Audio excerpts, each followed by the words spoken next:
things successful investors do before they even spend $1 on property investment. What is it? What you should be preparing for, and how you can get started with a great launch, right? If you stay to the end of the video, I'm going to share with you a pro tip that can get you ahead of the market. Now, my name is Helen Tarrant. I help everyday Australian become wealthy through commercial property investment. But the 5 main things remain true. Doesn't matter whether you're investing in property, in business, in shares, or whether you're doing commercial or residential, it all resounds the same. So what are the top 5 things that I look at for successful property investors? And look, I've consulted to thousands and thousands of clients who invested in commercial property, but also in residential and also through businesses, so I can distill the nuggets, right? And number 1 is area research. Number 2 is realistic expectations. Number 3, about developing a game plan. Number 4 is about education and consulting the experts. And number 5 is knowing your numbers. Now, how does those 5 interrelate? I'm about to share that with you. Now, if this video is of interest to you,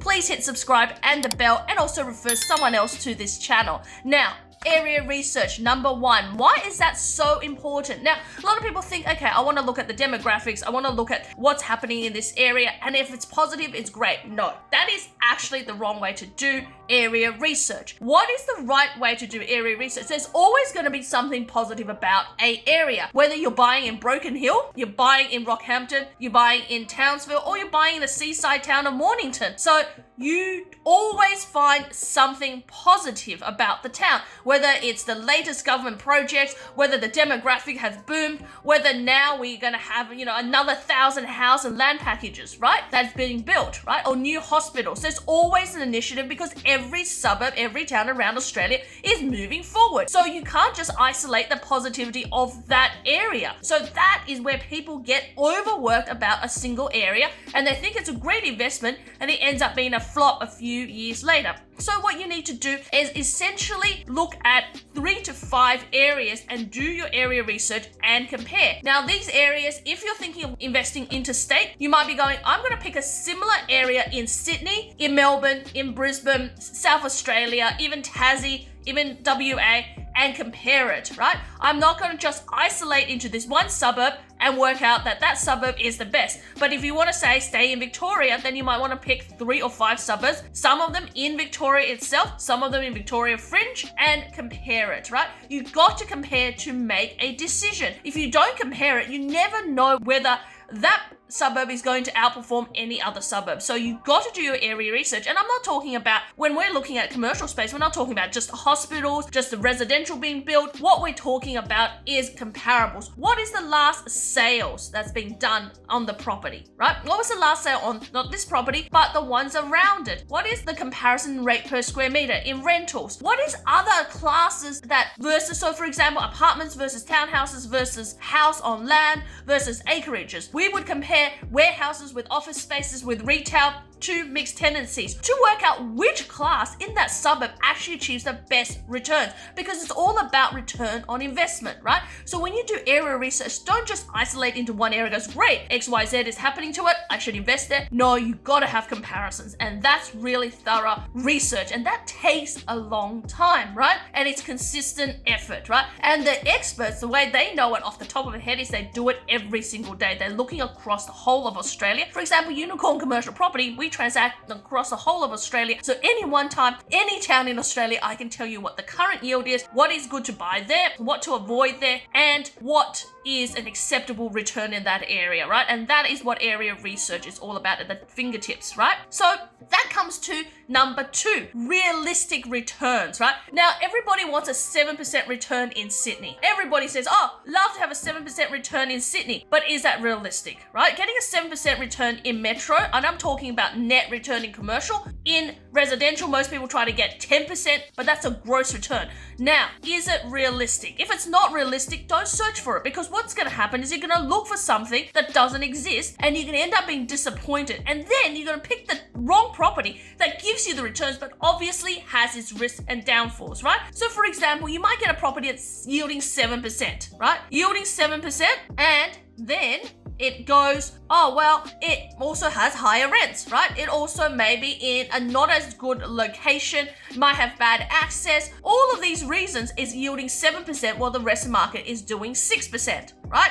Now, you're just chasing the 7%. So you buy this property, but in the future, you're running problems with renovation, rebuilding, uplifting, re-tenanting, keeping up the same rent. So you didn't make a good investment, right? So many people don't become realistic on their returns. Now, I understand that the returns in the market vary. So for example, Gold Coast industrial warehouse properties are trending around 5.25%. Right? If you don't like 5 to 5.25% because you can't afford it, then you just have to go to a different area, right? And you need to do your area research in a different area. When you come to the research and it says, well, most warehouses here are trending between 5 to 5.25, you go, nah, you know what? That's too low for me. Maybe I look at other classes like office and retail, or maybe I simply move on to another suburb. Maybe I will go to a regional area or a fringe area where the yields are going to be closer to 6%. And that's really what commercial property is about, going to the returns, but being realistic, right? Trying to get a 7% yielding property in industrial in Sydney doesn't exist. And if it does, you're going to be paying for it with all the other downsides on the property, right? So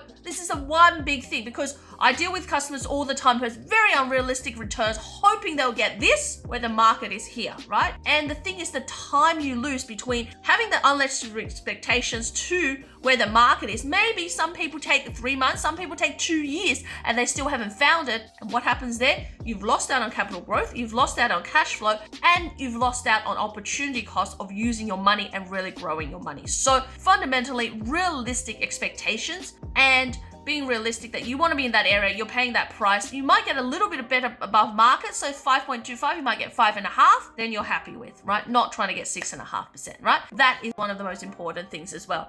Now, number 3. Now, this leads, all those two things leads to number 3, which is about what is your game plan? Why is that so important? Is because so many people invest in real estate, in business, and in a whole heap of other investments, not knowing what your game plan is. So what is your game plan? Are you looking to retire the next 5 years, 7 years, or 10 years? If your game plan is to retire in 10 years time, that is going to be different to the game plan you have if you want to retire in 3 years time. If you have a lot of residential properties that you're negative and you don't have a lot of income to service it, you're going to need a cash flow strategy. But if you don't have a lot of residential, but you are young and you're working, you don't need cash flow, you need growth properties, right? So is there a commercial property that services itself and gives you growth? That's what you need, right? So your game plan needs to match your current situation, what you're hoping to do in the next 3, 5, 7, or 10 years, plus your other investments, right? So do you want to invest in residential? Do you want to do a development? Do you want to invest in shares? Do you plan to travel and not work for 1 or 2 years, right? All of these things impact on you and your decision, but have a game plan, because without a game plan, you're thinking all the properties look great and you don't know what you're investing in, and you tend to choose the one that you think looks really great, but really when it sits in your portfolio, does absolutely nothing. Now, I'll highlight this with an example. I had a client that didn't use us for their buyer's agency, but used someone else, and basically, without any strategy, without any game plan, hand over their 200K, buys a property around 600,000, comes in there, the property's okay, is yielding just shy of 6%, it's in a metro area, but they're young and they are under 30, they're working, they can service a debt, and this property kind of breaks even, but it doesn't have a huge amount of growth, doesn't give him that much cash flow, but it's a nice property to have. Well, that does nothing for their portfolio, right? So this particular client really, when it came to me, really needed strategy. What is that strategy? He needed a high growth property. It doesn't really matter if it's a little bit negative. So he would have been better off, instead of buying property close to 6% in Brisbane, he would have been better off buying in Sydney at 5%, that will be giving 10 to 12% or maybe even 15% compounded growth over the next 3 to 5 years, especially within then 2 years time. He can, because he can't save up as much, because he's obviously not earning 300K a year, he's earning about 100K a year. He can actually then leverage against this property because of the growth to go again. It was more important for him to buy again than to just buy a property that sits in his portfolio, right? Now, you can't afford to make these kind of mistakes when you're investing, because these are the mistakes that hold you back, which has also come to this point that if you want to personalize this strategy of your game plan in commercial property, Helen Tarrant, Unikorn team, we're the best in the market on how to strategize the best way to level up your portfolio from residential to commercial, but to retire faster through passive income. So all you have to do is click the link below and register for one of our free strategy sessions where we can take you through how this game plan works for you and dissect it on a deeper level. On another note, if you want to just check us out, want to do some more research, which we talked about in as the first point, do some more research about whether commercial property is right for you, join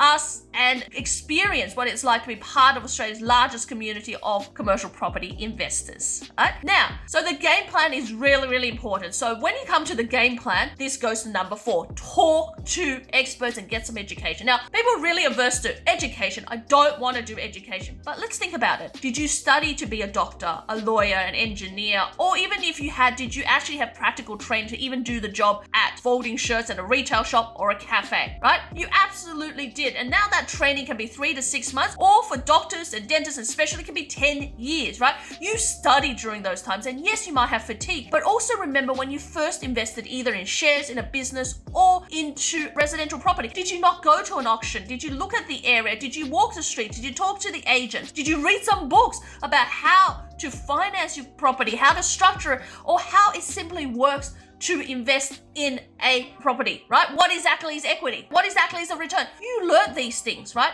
Now, commercial property is like a different language. So if residential is English, then commercial property is Mandarin. It's actually totally opposite the way that they formulate the deals, how they do the deals in terms of the structure of the offer, the due diligence, and the final settlement and unconditional, how to negotiate, where to negotiate. These are practical things you are learning. And these are the things you need through your education, through have some expert guidance. Now, commercial property is a specialized niche, but in whatever you do, it's always remember, if you're investing in property or any kind of investment, you are already part of the top 20% in the world, sometimes even the top 10% in the world, right? So you should congratulate yourself on it, but further, you should actually have further understanding and a deeper understanding of how that works, because the deeper you understand, the more money you make, right?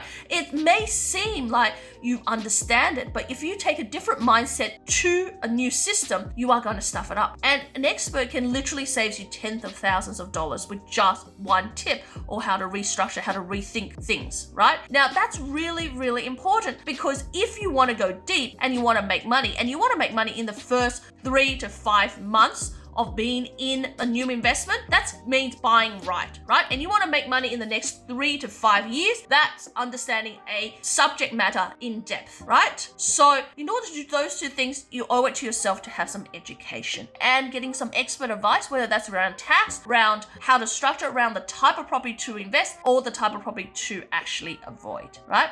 So that's really important for all successful investors have invested in education and study, right? And if you look at all of our successful investors, Warren Buffett's of the world, they're continuously reading and studying, right? Even if they might not be going to more university courses or attending private education, they're continuously studying, right? And then that leads us to number 5. By studying, by understanding, you know your numbers. Why is knowing your numbers so important? Is once you know your numbers, you know what property works and what doesn't, right? So for example, a lot of agents will say to you, oh, this property is giving you 10% return in the residential space. Now, most of them go, fantastic, we're always searching, the holy grail is 10%. How do I get 10% return? Now, how do you get 10% return is that you have to actually know what does that 10% actually equates to. So you might be getting a property that is $1 million, and you're getting a 10% return might be going from $1 million to 1.1 million, right? So that's a 10% return on the purchase price of the property. But what is the cost of getting that 1 million to 1.1 million? You might be negative $20,000 a year. So for you to go from 1 year to achieve the 10%, you're losing out 2% in terms of cash flow. So if you're getting growth of 10%, but you're losing 2% of cash flow, your true return is actually 8%. That's just general figures. But also, residential and commercial is different. Residential, they quote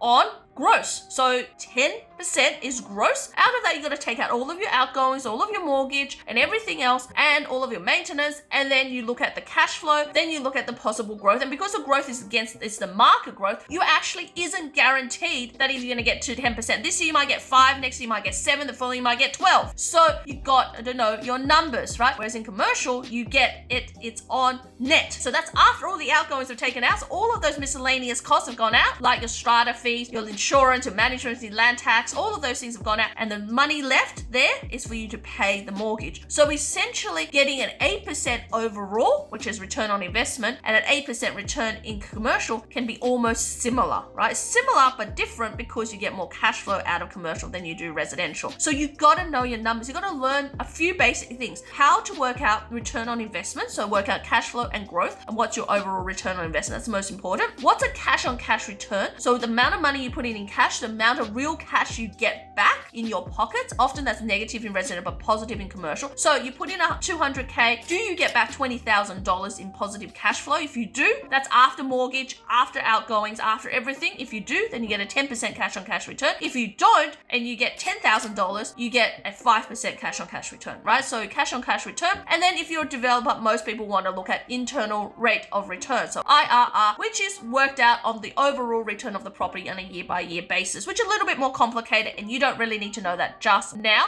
But the most important thing is look at return on investment, look at cash on cash returns. That's the most effective way to understand where you compare your investments, what you get for shares, what you get in resi, what you get in commercial, what you get in business, return on investment plus cash on cash returns, right? So really know your numbers, because your numbers actually comes back to the game plan and the kind of expert advice you're going to need. It's going to lead back to where you're going to buy, right? As in the area and the research, because it's got to hit the numbers ultimately. And of course, adjusting your reality so that you can buy your first property much, much faster. Now, thank you for hanging around and watching all of that video.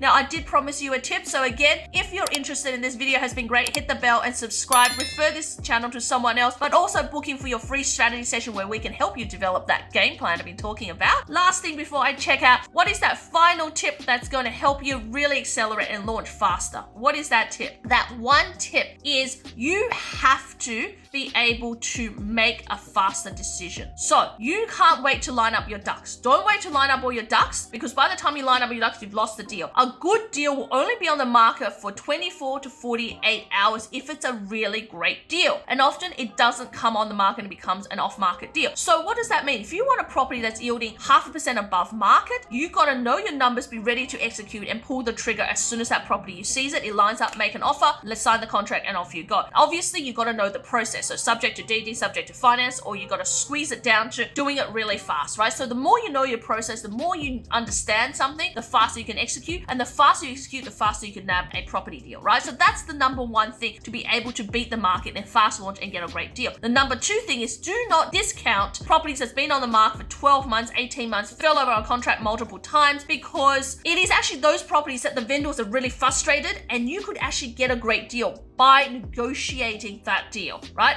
And if you can restructure the deal and get a win-win situation, because remember, it's always win-win in commercial, win-win situation, then you actually end up with a really great deal that no one else could have done because you knew how to negotiate the deal. Again, that comes back to having expert advice, knowing numbers and game plan. So you are not going, okay, this property's been on the market for 12 months or 24 months. I'm really dismissing that, right? Because I'd rather have a property that's new, right? Because those old properties can be rejuvenated with the right deals. That just no one has bothered to put it together. So if you like the video, please give me a thumbs up, leave a comment, subscribe, hit the bell. See you in the next video.